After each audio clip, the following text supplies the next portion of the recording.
ये पैसे पड़े रहे थे, ये बीमार हो गया, भूल गया, याद भूल गया, मेरा दिमाग खराब हो गया। मेरे पास कोई सारा भी नहीं है।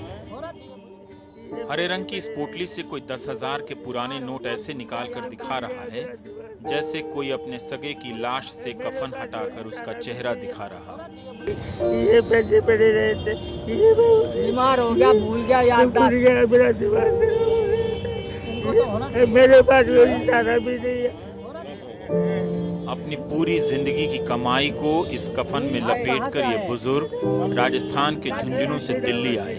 राजस्थान से? आप कितने दिन से यहाँ हैं? कितने दिनों से हैं यहाँ? यहाँ 2 दिन से पड़ा हुआ। 2 दिन से आपका पैसा जो है चेंज नहीं हो पा रहा है? नहीं हो रहा। लाइन में भी लेके सुबह 7 बजे लगा, लाइन में लेकर के आ गए, धक्का मार के निकाल दिया। इन्होंने बोला जाओ, यहाँ नहीं होता है पैसा, तुमको नहीं मिलेगा। ये पुलिस वालों ने निकाल दिया। मैं निकाल के मैं सुबह आया, 7 बजे निकाले इसमें, लेकिन आपने क्यों नहीं निकाला? दिल्ली से झुंझुनू 250 किलोमीटर है। झुंझुनू के कलेक्टर कार्यालय भी गए, जयपुर भी हो आए, मगर नोट नहीं बदले तो जयपुर से 45 रुपए की टिकट कटाकर दिल्ली आ गए। फिर आप स्टेशन पर आया, फिर यहाँ स्टेशन पर आए, फिर यहाँ आया, फिर यहाँ नहीं हुआ, फिर आप स्टेशन गए, वहाँ पे रात को सोए, फिर आप इधर आए इस उम्मीद में कि भारतीय रिजर्व बैंक उनके नोट बदल देगा। 10,500। 10,500। अच्छा, ये है तो मेरे को इशारा भी नहीं है। मेरे को पेंशन मिलती है 550 रुपए, उससे गुजर और उसको भी मिलते उसे। जिसके गवर्नर का 500 और 1000 के पुराने नोटों पर एक वादा लिखा है, मैं धारक को 500 रुपए अदा करने का वचन देता हूँ। मैं निकाल चल दो, वहाँ लाइन में खड़ा हुआ आकर के इन्होंने भी उससे के दरवाजे पर मेरे को हटा दिया। सिपाहियों ने 2 ने पकड़ के हाथ मेरे को बाहर कर दिया, बोले जाओ हमारे कान मत खाओ, नहीं होगा, नहीं मिलेगा आपको पैसा। रिजर्व बैंक 2 दिन से नई दिल्ली रेलवे स्टेशन पर रात बिताते हैं, 5 रुपए का चना खाकर रहते हैं। कल चना लेकर के खाया था 5 रुपए। कोई खिला देता है तो खा लेते हैं। कल चना लेके गया था, मेरे पास 10-20 रुपए थे और पैसे भी नहीं है। और ये देखिए आप, चना खा के पानी पी लेता है। नए नोट हैं नहीं, पुराने नोट किसी काम के नहीं। इस उम्मीद में कि उनकी कमाई बर्बाद नहीं होगी, मिला था बुजुर्ग हैं। कलेक्टर को कलेक्टर साहब ने भी ढूंढने में कहा, इसलिए उनका बोलना साफ साफ समझ नहीं आता, मगर फिर भी हम अपने घरों में बुजुर्गों की हर बात समझ तो लेते ही हैं। तो ये देखो,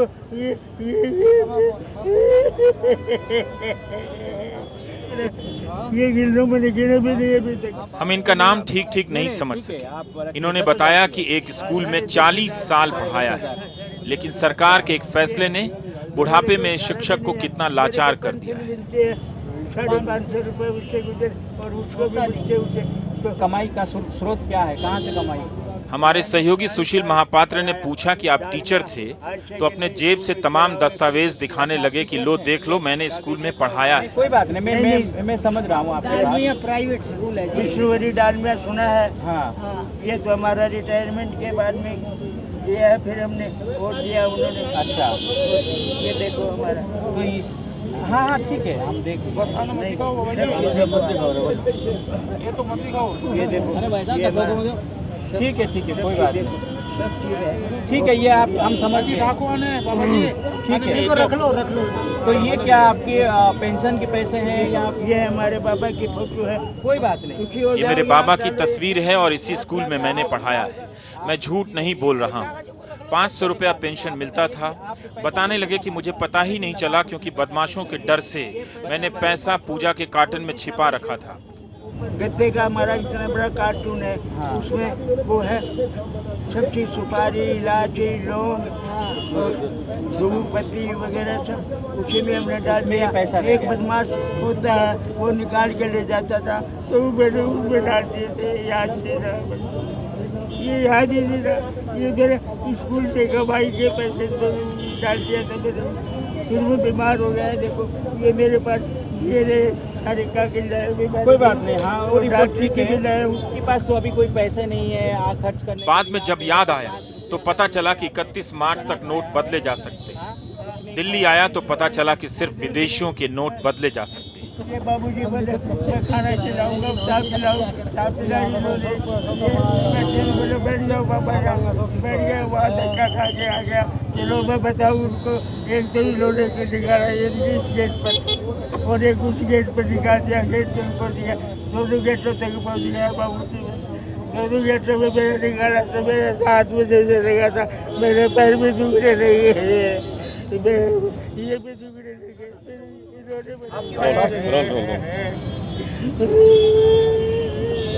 इन्होंने निकाल दिया, मम्मी तो पिला दो, ऐसे बदलवा दो इनके। और यहाँ करके आपने ये कहा बाबा ये बंद हो गया, आपको नहीं, आरती वाले बाहर के आती है उनको मिलेगा, आपका नहीं होगा। मैंने कहा मेरे को अंदर तो जाने दो, बात अंदर जाने के लिए खड़े हैं, अभी नहीं हो रहा आपका। हाँ यही बोला था आपने जब, तो नहीं भैंस नहीं कर रहा हूँ, एनआरआई वालों का फिर एनआरआई का हो रहा है। हाँ अरे भैया करा दो, यही बताया, नहीं होता मैडम, कैसे करवा देंगे? यही तो बताया फोटो खींच था। के मोदी जी को दिखा दो, लागू ही नहीं है, उसको कैसे करवा देंगे? मोदी जी को दिखा दो कि ऐसे ऐसे लोग हैं। मोदी मेरे पास थोड़ा ही है, मतलब जनता की फरियाद सुना दो आपके थ्रू, मेरे पास थोड़ा ही है। है तो नहीं। फरियाद पहुँचाने वाले कौन? बताओ, ये खड़े आपके अफसर साहब से बात करते कौन हैं, कोई कौन? अंदर है? एरिया। आप स्पीड को बढ़ाओ, फिर रात भर लाइन में लगवाओ। सर अंदर कोई अफसर है, बात हो सकती है? कोई जाने नहीं देते। ये बैंक वाले थे। नमस्कार, मैं रवीश कुमार। दिल्ली स्थित भारतीय रिजर्व बैंक के बाहर जमा लोगों की दास्तान नोटबंदी की सियासी कामयाबी के सामने कुछ भी नहीं है। फिर भी जब ऐतिहासिक कामयाबी की किताब लिखी जाएगी तो उम्मीद है ये लोग फुटनोट्स में दर्ज किए जाएंगे। फुटनोट्स का मतलब होता है, अगर आपने किताब पढ़ी है तो उसके पन्ने के सबसे नीचे लिखी छोटी छोटी जानकारियां, उसे अंग्रेजी में फुटनोट्स कहते हैं। रिजर्व बैंक के बाहर जमा लोगों को पता है कि पुराने नोट बदलने की समय सीमा कब की खत्म हो गई है, फिर भी हर रोज यहां कई लोग जमा हो जाते हैं। रिजर्व बैंक की तरफ ऐसे ताकते हैं जैसे भगवान की तरफ देख रहे हों। अब प्रभु की कृपा हो और तब उनके 500 और 1000 रुपए के रद्दी हो चुके नोट सोना बन जाएं। उत्तर प्रदेश की शानदार कामयाबी के पहले ही ये लोग मीडिया के कवरेज से बेदखल कर दिए गए हैं।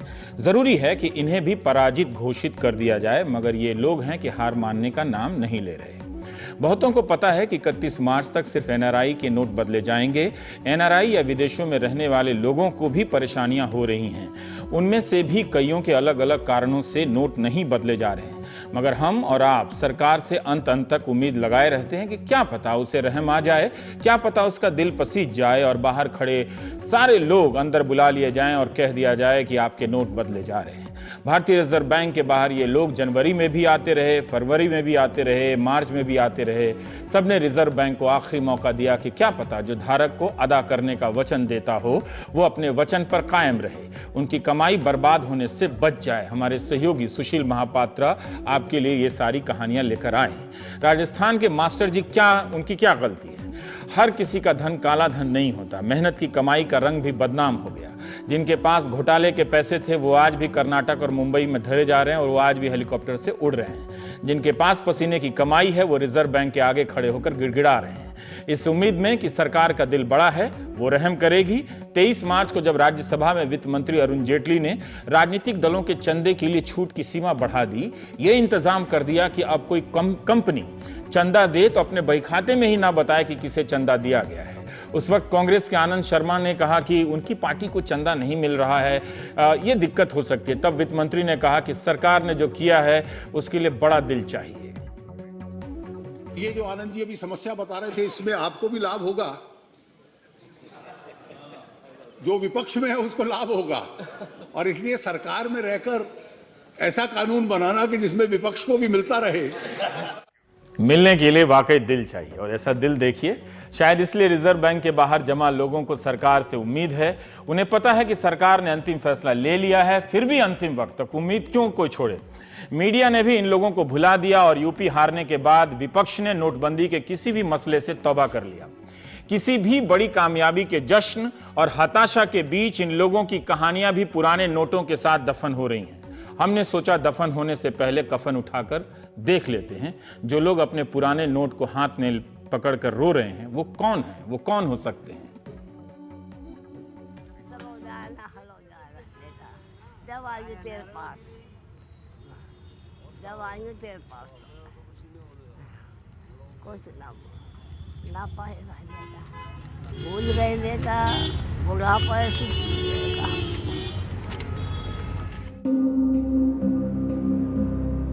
90 साल की उम्र में किसी को भूलने की सजा कैसे दी जा सकती है?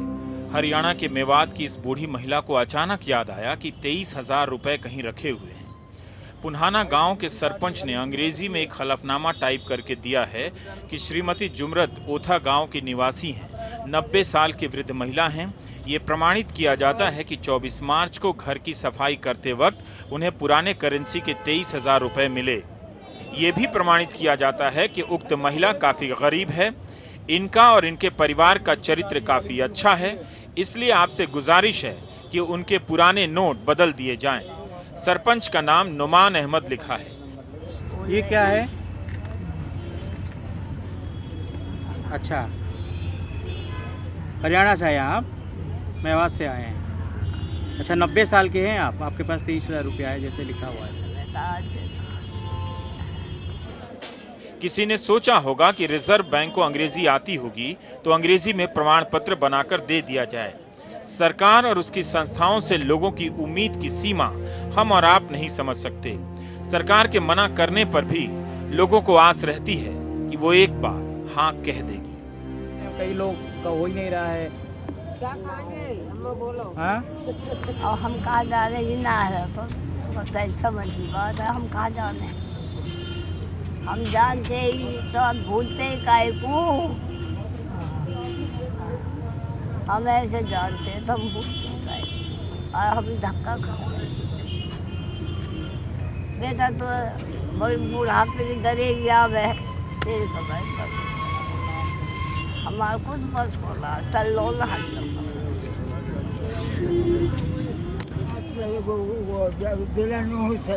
अच्छा, हाँ कितने साल को? 90 साल के हैं? हाँ पैसा बदलने आए, नहीं हो रहा है? ना, कितने दिनों से आ रहे हैं आप? आज ही आएंगे हम तो। आज आए, नहीं मना कर दिया। कितने पैसे हैं आपके पास? 23,000 रुपए। 23,000? हाँ फिर क्या करेंगे? ये तो बदल नहीं रहे आज। कह रहे हैं कि जो एनआरआई के सिर्फ एनआरआई लोगों का बदल रहा है, आप लोगों का नहीं बदल रहा है, क्या करेंगे आप? अब जैसा आप बताओगे वो रास्ता, जो आप रास्ता बताओगे हम क्या बताएंगे? कुछ बताओ। वो तो सरकार ही आपको बताएगी क्या क्या हो सकता है। ये आपके साथ हैं? इसी के पास थे वो। अच्छा, आपके पास पैसा था, आपने रखे थे? भूल गए, भूल गए? भूल गए, अच्छा, भूल गए ये। वो पाए न कोई 44,000 के पुराने नोटों को आखिरी सांस की उम्मीद की तरह समेटे राम कुमार मध्य प्रदेश से दिल्ली आ गए। पिताजी की मृत्यु के बाद जब वे उनकी वृद्धा पेंशन बंद कराने बैंक गए तो बैंक वालों ने कहा कि पासबुक लेकर आओ। पासबुक के लिए संदूक खोला तो 44,000 के पुराने नोट निकल आए। राम कुमार अपने पिता का मृत्यु प्रमाण पत्र लेकर आए हैं। पहले भोपाल गए, फिर वहां से इन्हें दिल्ली भेज दिया गया। हजार के नोट थे। अच्छा, तो ये कब पता चला आपको? ये खत्म होने के बाद उनकी वृद्धा पेंशन बंधी थी सर, तो उनको हम बंद कराने गए थे। तो उन्होंने बोला कि बैंक की उनकी पासबुक ले आओ। आपके नाम? मेरा नाम राम कुमार है। बताइए। तो मैं पासबुक लेने आया था, तो उनके बक्से में खोला, जब बक्सा उनके पैसे निकले तो हमने तेरही करी। तेरही के बाद हमने उनके कागज बनवाए, तो वहाँ भोपाल गए थे तो वहाँ बना कर दिया था। मैंने कि आप दिल्ली चले आओ, दिल्ली हो जाएंगे। तो सर मैं दिल्ली आया, हम यहाँ भी नहीं कर रहे हैं सर। कितने दिन से आप आ रहे हैं? यहाँ 5-6 दिन से आ रहे हैं। अच्छा, हाँ जी। 5 दिन से आपका नहीं हो रहा है? नहीं हो रहे थे। तो ये तो लेकिन कह रहे हैं आपका आज होगा ही नहीं, क्योंकि जिन लोग का हो रहा है वो एनआरआई ये ऐसे ही कह रहे हैं। और अंदर हम डेट चाहते हैं कि और थोड़ा सा बढ़ा दी जाए। डेट तो बताए। डेट तो कोई क्लियर करे। अब जब पैसा रखा है तो कैसे जमा क्या करेंगे? करेंगे? अगर ये पैसा समझ लीजिए आप यहाँ पर ये चेंज नहीं हो सकता है, अगर नहीं हुआ तो फिर क्या करेंगे? आप घर में भी नहीं रख सकते इसको? नहीं रख सकते। वही तो उस चीज का बताया जाए ना, क्या गाइडलाइन। आप क्या करते हैं? कुछ नहीं, मजदूरी करते हैं सर। आप मजदूरी करते हैं। आपके पिताजी क्या करते थे? ये बहुत वृद्धा पेंशन, खेती है नहीं हमारे पास। हाँ। जमीन है नहीं, अच्छा, वो घर पे पड़े तो रहते। उनकी ये कमाई थी जो हाँ, आप उनकी कह रहे वो रखे थे? उनकी कमाई थी, जो भी बताया नहीं था उनने। पहले से बता देते तो हम जमा कर देते, बताया नहीं था। और ये क्या लेकर आए आप? ये उनके पूरा वो है। अच्छा, ये डेथ सर्टिफिकेट है। ये डेथ सर्टिफिकेट है आप कह रहे हैं, है ना? रामकुमार मजदूरी करते। क्या रामकुमार को टीवी ना देखने और अखबार न पढ़ने की सजा दी जा सकती है। यह भी सोचिए कि मरने से पहले पिता ने 44,000 बचाने के लिए कितने जतन किए होंगे, कितने अरमानों को मारा होगा, एक गरीब आदमी को कितना मिलता होगा पेंशन में, लेकिन अब सब मिट्टी हो जाएगा। रखिए, देखिए, कोशिश कीजिए। अब ये लोग तो कह रहे हैं कि ये होगा ही नहीं क्योंकि एनआरआई वालों की हो रहा है। फिर अब क्या करेंगे? अभी चले जाएंगे? क्या करेंगे? चले जाएंगे और क्या करेंगे? रख लो उसको, अब रख लो आराम। वही बदलते हैं।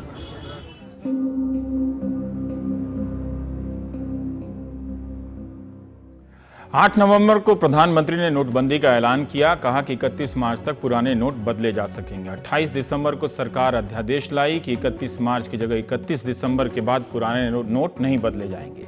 उस दौरान कई बार घोषणाओं को बदला गया, उनका प्रचार भी किया गया और अध्यादेश में कहा गया कि 31 दिसंबर के बाद से 500 और 1000 के सारे पुराने नोट भारतीय रिजर्व बैंक की जवाबदेही नहीं रहेंगे। एक नियत समय में ग्रेस पीरियड वर्ड यूज किया गया। रिजर्व बैंक के 5 मुख्यालयों में कुछ शर्तों के साथ जमा करने की छूट रहेगी। भारतीय या एनआरआई 9 नवंबर से 30 दिसंबर के बीच अगर बाहर रहे हैं देश से तो वे पुराने नोट बदल सकते हैं। मुंबई, दिल्ली, कोलकाता, चेन्नई और नागपुर के रिजर्व बैंक के दफ्तर में पुराने नोट बदले जाएंगे। एनआरआई को 30 जून तक नोट बदलने की सुविधा दी गई। रिसर्च या संग्रह के लिए 10 से 25 पुराने नोट रखने की इजाजत दी गई नागरिकों को। उससे ज्यादा रखने पर 10,000 का जुर्माना लग सकता है या उस पैसे का 5 गुना जुर्माना आपको देना पड़ सकता है। सरकार के अध्यादेश के बाद कई तरह की याचिकाएं लेकर लोग अदालत पहुंच गए। अभी तक फैसला नहीं आया है, सुनवाई ही हो रही है। 7 मार्च और 21 मार्च को सुनवाई हुई है। सुप्रीम कोर्ट ने भारतीय रिजर्व बैंक और भारत सरकार को 2 हफ्ते का समय दिया है कि वो अपना जवाब दाखिल करें। जब तक जवाब आएगा 31 मार्च की डेडलाइन जा चुकी होगी। नोट बदलने के नियम सरकार के हिसाब से सरल होंगे, मगर आम आदमी जब बैंक के मैनेजर के सामने खड़ा होता है तो वो उन्हें माई बाप समझने लगता है और आधे नियम तो समझ भी नहीं पाता। उसके लिए सारी सूचनाओं को समझना इतना आसान नहीं होता। अब हम लेंगे एक ब्रेक, लेकिन उससे पहले हेडलाइन। और आइए अब देखते हैं आज का समाचार गूगल पर। बूचड़खाना बैन पर सीएम योगी और मीट कारोबारियों के बीच बैठक जारी। अमित शाह से मिले वाघेला, कांग्रेसी खेमे में मची खलबली।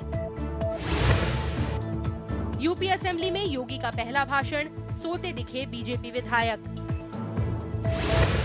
गूगल ऐप पे माइक का बटन दबाओ और बोलो समाचार। बेहतर हिंदी परिणाम के लिए यहां दबाओ और पाओ ताजा खबरें। किसी भी समाचार पर क्लिक करो और अखबार की वेबसाइट पर जाकर विस्तार में पढ़ो।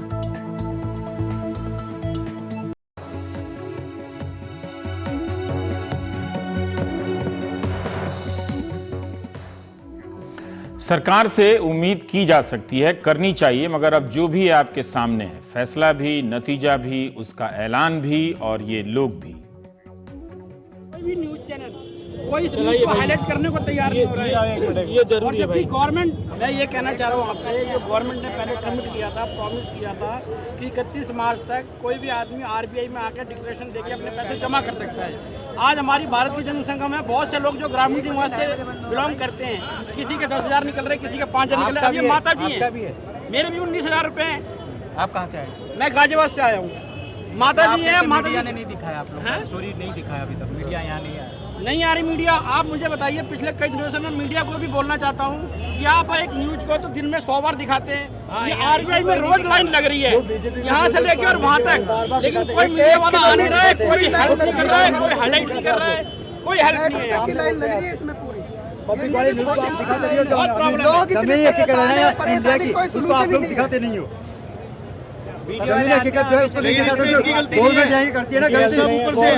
कमिटमेंट है वो तो फुलफिल होना चाहिए ना। अगर बोला गया 31 मार्च तो होना चाहिए। जमीन हकीकत नहीं दिखाते हैं आप लोग। ऐसा सभी के पास निकल रहा है, ऐसा है नहीं किसी के पास नहीं निकल रहा। पूरे इंडिया के पास जो निकल रहा है वो आप लो, डिक्लेरेशन लो, जो लिखवाना लिखवाओ, एफिडेविट देना, जो कार्रवाई करना चाहिए। बिल्कुल हमारे निवेदन है मीडिया वालों से भी, सरकार से, इस समाधान का, इस समस्या का समाधान निकलना चाहिए। अगली पिटीशन सुप्रीम कोर्ट में चल रही है। हम सुप्रीम कोर्ट को भी अपील करते हैं कि वो जनहित में फैसला दे। किसी का 1000 हो या 500 हो, वो बैंक में जमा हो और आरबीआई में जमा हो। नोट बंद होने के बाद यहाँ पे कितने आवाम परेशान है, हर गाँव का आदमी परेशान है। लड़के भी गुजर गए जैसे हम टुकड़ा भी नहीं मिला जी, भूखा भूखा बैठ कर किसान के पास मजे धूप मजे काम करे जी। हम आज हमारे चोरी कितनी रखी है, कोई कहाँ से आ रहा है, चोर पड़ रहा है जी हमारे पे। और मीडिया वालों को ये हकीकत मालूम है कि गवर्नमेंट की बात पहले वो पब्लिक की बात नहीं दिखाते। एक न्यूज दिखा दी और 100 गवर्नमेंट की न्यूज दिखाएंगे। पब्लिक कितनी परेशान है गाँव में। सर जिनका पैसा रह गया वो कहाँ जाएंगे? इंसान से चूक हो जाती है। ये वो कहानियां हैं जिनकी सजा बहुत सख्त तय कर दी गई। अगर मीडिया और आलसी विपक्ष ने समय पर ध्यान दिया होता तो शायद सरकार भी कुछ कर सकती थी। लोग परेशान हैं, कभी प्रधानमंत्री को पत्र लिख रहे हैं तो कभी वित्त मंत्री को भी पत्र लिख रहे हैं। यही नहीं, जो एनआरआई हैं वो भी परेशान। तिवारी जी दिल्ली के नजफगढ़ में रहते हैं। 86 साल की उनकी पत्नी गोंडा चली गई थी। पता ही नहीं चला कि 16,000 रुपए रखकर गई हैं।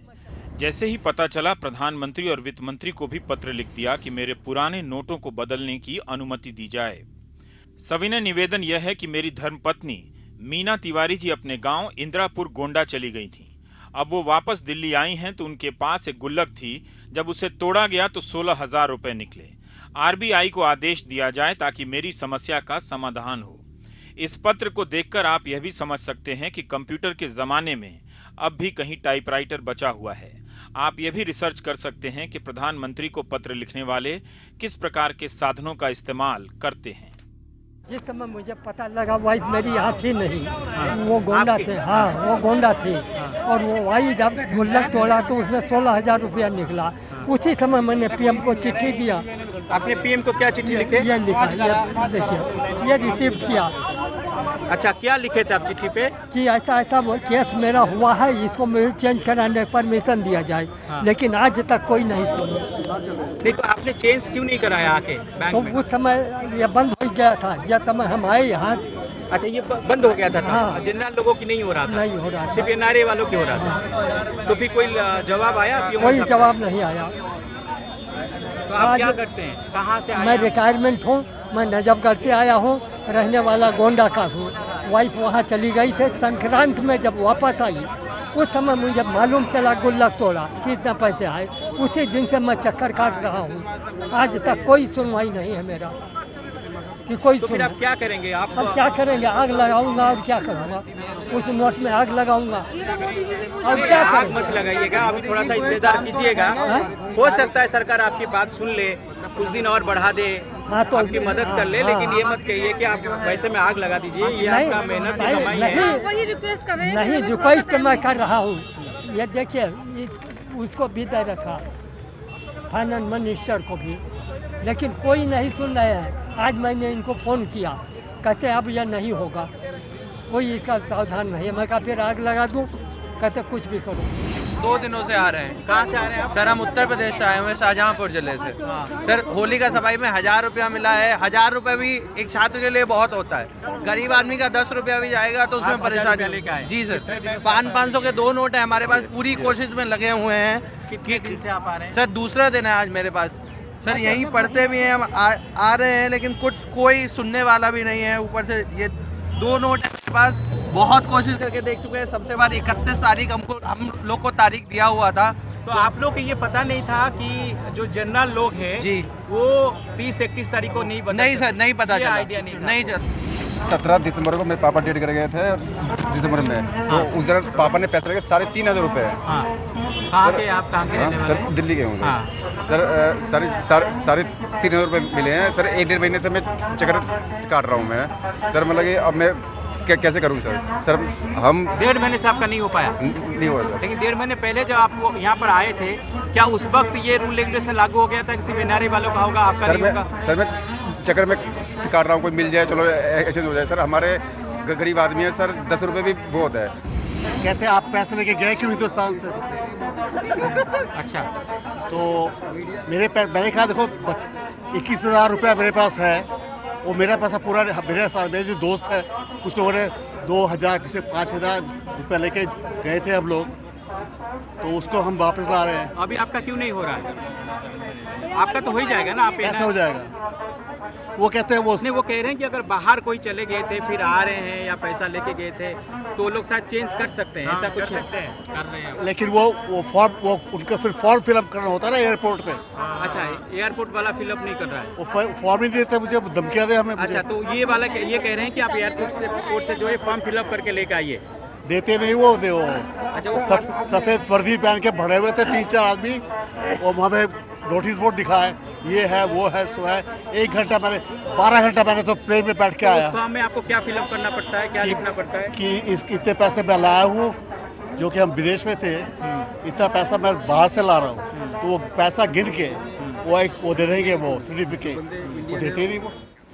किसी के पास 500 के नोट बचे हैं, किसी के पास 1000 के नोट हैं, उन्हें बदलने के लिए कोई 2 दिन तो कोई 3 दिन से रिजर्व बैंक के चक्कर लगा रहा है, जानते हुए भी वहां उसे पता भी चल रहा है कि नोट बदलने की तारीख समाप्त हो चुकी है। क्या इसे समझने के लिए हमारे भीतर संवेदनशीलता बची भी हुई है? सूचना की किस थ्योरी से हमने मान लिया है कि 2 से 4 महीने के भीतर एक नागरिक तक नोटबंदी से संबंधित सारी सूचनाएं पहुंच गई होंगी, गांव से लेकर कस्बे तक में, और लोगों ने समझ ही लिया होगा। नए भारत में इन लोगों के चेहरे पर पुराने नोटों की उदासी थोड़े दिनों तक रहेगी, शायद ये अच्छा नहीं होगा। इस परेशानी में भी जाने कहां से दरिया दिल लोग चले आते हैं जो लोगों का दर्द हल्का करने लगते हैं। गुरुद्वारे वालों का जवाब नहीं, कोई प्यासा मिल जाए, कोई भूखा मिल जाए, देर नहीं करते सेवा करने में। जो घूमने गए उनके तो हो रहे हैं, जिनके थोड़े बहुत रुके पड़े हैं। चलो चलो चलो वागरू इसका लंगर वाले चलते जाओ, चलते जाओ लंगर वाले, चलते जाइए सर, थैली घर में।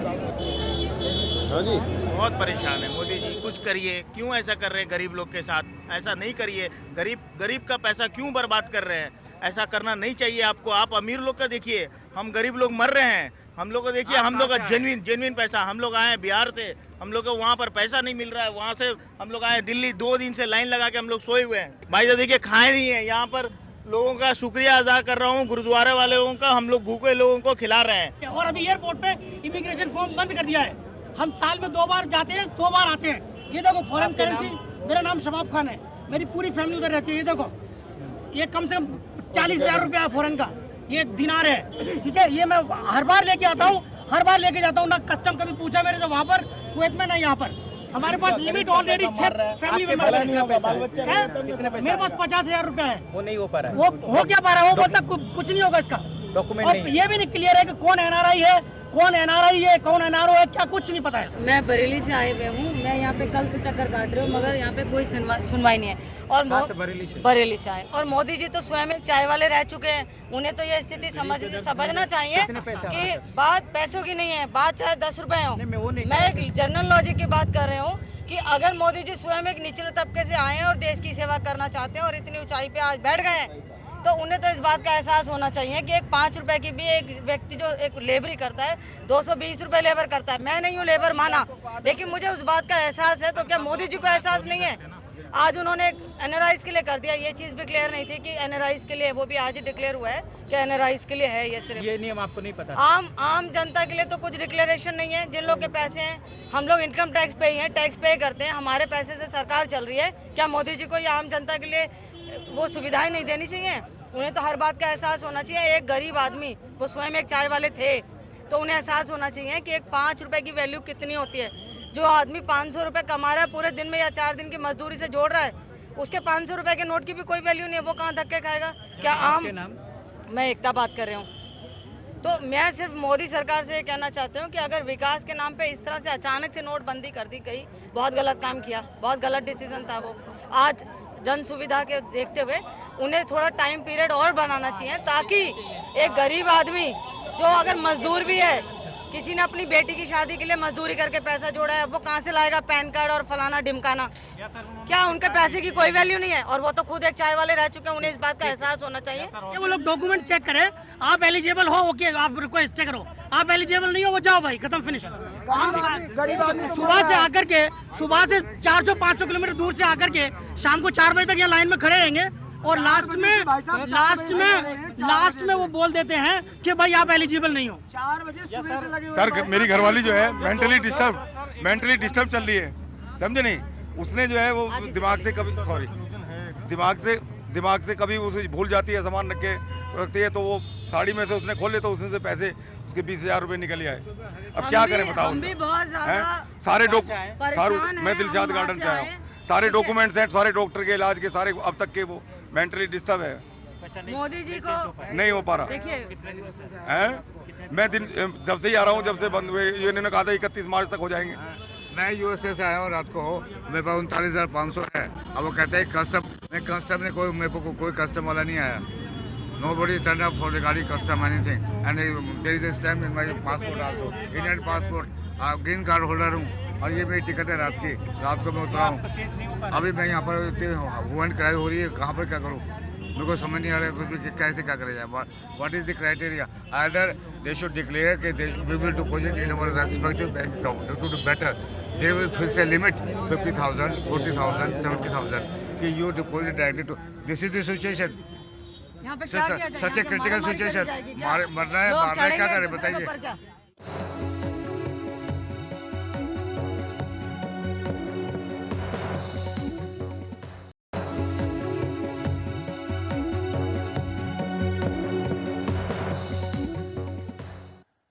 आप कहेंगे कि नोटबंदी पर जनता ने फैसला दे दिया है, उस फैसले में हो सकता है ये लोग भी शामिल हों। बात फैसले की नहीं है, बात है उस अंतिम आदमी की जिस तक पहुंचने के लिए इतनी मारामारी है। फिर वो अंतिम और अकेला आदमी इतना परेशान क्यों है? इतना ही समझ आ सके तो प्राइम टाइम सफल, वरना हम तो हैं ही असफल। क्या बोले? हॉस्पिटलाइजेशन का कुछ नहीं, एनआरआई का करेंगे। क्या तो फिर आप क्या करेंगे? वापस जा रहे हैं। वापस जा रहे? कहाँ से आए थे आप? मैं आया था फरीदाबाद। फरीदाबाद। कितने पैसे आपके पास था? ज़्यादा नहीं है, 9,500। फिर क्या करेंगे आप इस पैसे का? क्या करेंगे? रख देंगे याद में, और क्या करेंगे? तो आप पता नहीं था आपको ये रूल रेगुलेशन के बारे में? हॉस्पिटलाइजेशन था, सब चीज़ था, पता था। घर में कोई सदस्य ऐसा नहीं है, बच्चे छोटे हैं। अच्छा, नहीं आपको पता था कि सिर्फ एनआरआई का आजकल हो रहा है? ये मुझे मालूम ये नहीं पता? नहीं मालूम। बोला तो ये गया ना कि 31 मार्च तक सबका होगा। एनआरआई तो अब आ रहा है। शादी है बच्ची की, तो पेपर के न्यूज में कुछ ऐसा घुमा दिया गया था जो ये संदर्भ बताता था कि वहाँ जाने पर आपका पैसा ले लिया जाएगा, और उस तरह का सवाल उठा। ये अच्छा इसे डिक्लेयर हुआ कि पैसा ले लिया जाएगा। इस सुविधा को मानकर हम लोग उतना दूर से आए, मगर यहाँ नहीं बात को घुमा दिया गया, विपक्ष में कर दिया गया कि जो लोग अनलाइडेंड हैं या बाहर में पासपोर्ट था उनका लिया जाने लगा। तो इसमें हम लोग भ्रमवश फंस गए, जबकि संविधा कहती है कि पैसा आपका ले लिया जाएगा। इसका पेपर का न्यूज था। कितने आप कितने दिन से आ रहे हैं यहाँ? नहीं, अभी तो हम कल आए यहाँ। कल आए। मेरे माँ के पास कुछ पैसा था, बिहार आरबीआई में गया, पटना आरबीआई में, दे टोल दिल्ली जाने के लिए, वहाँ पे एक्सचेंज नहीं होगा, और यहाँ पे 3 दिन से कंटिन्यू आके लौट रहे हैं। कोई सॉल्यूशन नहीं, कुछ नहीं दिख रहा है यहाँ पे, तो एकदम फ्रस्ट्रेटेड है। कल फिर मेरे को आपको भी नियम के बारे में नहीं पता था। मेरी माँ, हम थे नहीं, मेरी माँ कुछ पैसे रखी थी, गाँव में जानती हैं, कुछ लोग रखा रहता है, लोग गाँव में रहते हैं लोग। मतलब आप जानते थे? जी हम जानते थे, लेकिन हम थे नहीं इंडिया में, थे नहीं इंडिया में। और हम पटना जब आए तो आरबीआई पटना गए, वहाँ पे बोले नहीं पटना नहीं, आप दिल्ली जाओ। दिल्ली पासपोर्ट लेके आ रहे हैं, यहाँ पे कुछ नहीं हो रहा। 3 दिन से डेली बैक हम हो गए आ रहे हैं। मेरा नाम अजीत सिंह हुआ, और कल फिर मेरी फ्लाइट है दुबई आने का, रिटर्न फ्लाइट है। कोई यहाँ पे सोल्यूशन नहीं दिख रहा। सर एक प्रॉब्लम नहीं है, प्रॉब्लम ये भी है कि जैसे इन्होंने आरबीआई की वेबसाइट पे एटलीस्ट जैसे मन की बात करते हैं, उसमें ये बता देना चाहिए कि कोई लोग जैसे आरबीआई में आ रहे हैं, उनको पूरी इन्फॉर्मेशन ही नहीं है कि क्या क्या डॉक्यूमेंट्स चाहिए। क्या उनको किसी को पता है अगर हमें पासपोर्ट लेके जाना है, अगर हम बाहर थे, उनको ये नहीं पता था कि हमें कस्टम क्लियरिंग चाहिए पैसे का, उन्हें ये नहीं पता था कि हमें स्टेटमेंट्स लेके आनी है। कुछ लोग पासबुक लेके आ गए हैं, पासबुक भी वैलिड नहीं मानेंगे, तो आम जनता तो परेशान हो रही है ना। आपका भी अभी बिल्कुल बिल्कुल, हमारा भी पैसा है। आपको नहीं पता? नहीं होती। आप कहाँ से आए? मैं कुरुक्षेत्र से आया हूँ। कितने पैसे आपके पास है? मेरे पास 15,000 है। तो पहले आपने नहीं कर पाए हैं? मतलब पहले कुछ पैसा अगर मिल गया बाद में, जैसे मोदी जी ने 8 नवंबर को रात को बोला कि अगर आपके पास 31 दिसंबर के पास पैसा रह जाता है, फिर भी कभी मिल जाता है, तो डिक्लेरेशन के साथ you guys can go to RBI and can deposit that. उसके बाद भी हम लोग यहाँ आ रहे हैं, उसके बाद भी कुछ नहीं हो रहा। बताओ इस चीज का सोल्यूशन ना मोदी जी। आपको नहीं पता था कि ये लास्ट में क्या एनआरआई का भी ऐसा ही हुआ है। कुछ पता नहीं था कि ऐसा। आप क्या करेंगे अगर नहीं चेंज हो पाएगा? तो अब क्या करेंगे? ये मिट्टी है, क्या करेंगे?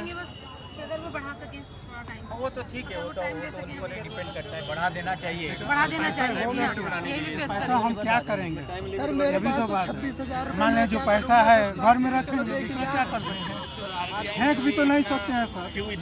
एक्चुअली बताइए हम लोग क्या करें उसको। पैसा अगर आप चेंज नहीं होगा तो फिर आप क्या करेंगे? अब क्या करें, मैं तो कुछ बता भी नहीं क्या करें। तो घर पे भी नहीं रख सकते उसको। तो आप ही बता दो क्या करना है। अरे भैया नाखूनों की कमाई है। आप ही बता दो, हमारे तो मेहनत के पैसे हैं, अगर पैसा होता तो हम क्या करने आते हैं, गरीबी रह गए फिर भी पीछे। तो आपको लगता है 3 दिन में आपका पैसा जो है चेंज हो जाएगा? नहीं हम करेंगे तो हो जाएगा, पर हो तो नहीं रहा। नहीं होगा भैया, नहीं होगा, करेंगे तभी तो होगा भैया, वैसे तो नहीं होने का बिना करे। मार तलक इंडिया वाला को बोले थे, उसको तो करना चाहिए ना इंडिया वाला। गरीबी लोग को मारा जा रहा है। ये मेरे कागज है, मेरे को ध्यान नहीं रहा, माइंड में प्रॉब्लम हो जाती है। आपके माइंड में आपका कितना पैसा रहेगा? मेरा 34,000। 34,000। तो आपने घर पे क्यों रखे थे इतने दिन तक? घर में रख रखे मुझे मिले नहीं, बाद में मिले हैं आपको बाद 2 में जनवरी के बाद में। अच्छा, ये पैसे कैसे करें 2 जनवरी से तो मैं यहाँ पर आप जाके बैठिए, खड़े मत होइए, क्योंकि वो तो अभी मना कर रहे हैं, तो देखते हैं अगर बढ़ जाता है तो ठीक है। क्या वहीं बैठ जाऊँ? हाँ वो बैठिए जाके। नहीं मैं वहाँ जाऊँ, रोड जाम मोदी जी के वहाँ जाऊँ। मोदी जी के पास क्या जाएंगे? आपको कोई जाने अंदर नहीं देगा। मेरे को जाने नहीं देंगे तो क्या जाएंगे? जिताया किसने है? मोदी जी को स्टेज पर बिठाया लक्ष्मणगढ़ में मैंने 4 पद भर के लिए गया था, भाषण दिया था। वो जरा सा सेक्रेटरी का नंबर है मेरे पास, आप बात कीजिए उनसे। हाँ, देखिए क्या कहते हैं। मैं वो एक बार मिलना चाहता हूँ बस, चाहे भूले हों चाहे न भूले हों, लेकिन एक बार मिल के मिला तो सेक्रेटरी के पास वहाँ जरूर जाऊँगा। बैठिए, थोड़ा रेस्ट कीजिए, वहाँ वहीं बैठा।